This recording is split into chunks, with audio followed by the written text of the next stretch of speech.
This is our main focus here also at the LMU in Munich. And we noticed that patients presenting in the real-world setting often have a very high incidence of clinically significant cytopenia after CAR T-cell therapy. And so we became quite interested in this toxicity. And in the real-world setting, we find that patients have a quite high or strikingly high incidence of hematotoxicity. For severe thrombocytopenia, we're at around 70%. Anemia, transfusion-dependent anemia, it's also around 70%.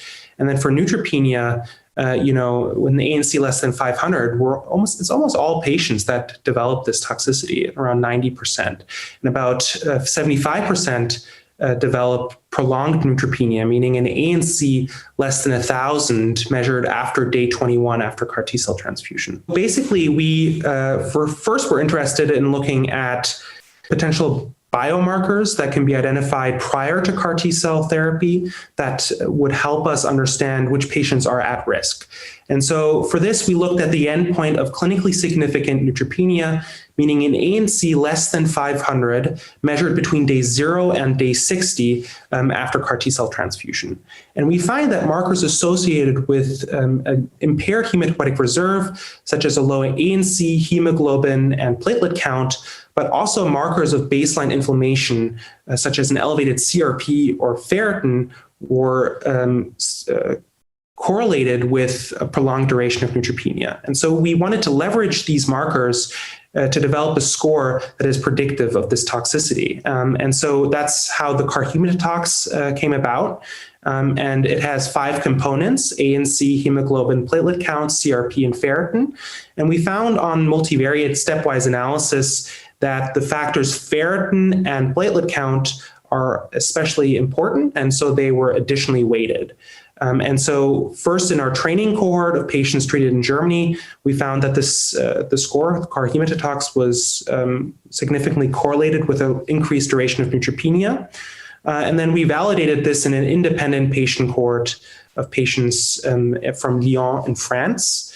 And there we find that the score is also predictive of an increased duration of neutropenia, and also the binary outcome of severe neutropenia longer than 14 days. We really see a couple of clinical applications. Number one is simply risk stratification prior to lymphodepletion, so getting a feeling, what are our patients that are at risk for this toxicity? Number two would be, can we identify patients that would profit from anti-infective prophylaxis? So patients with a low-risk score generally had neutropenia less than 7 days, and so they would not fall within the IDSA guidelines for antifungal prophylaxis with mold-active agents, whereas patients with a high-risk score may profit from an antifungal prophylaxis in the clinical setting. And I think another application would be, can we identify patients who can be managed outpatient? Because this is often a toxicity that keeps the patient in the wards. And then I think the final application would be for patients that have an especially high risk for hematotoxicity. These might be patients that would profit from autologous stem cell collection.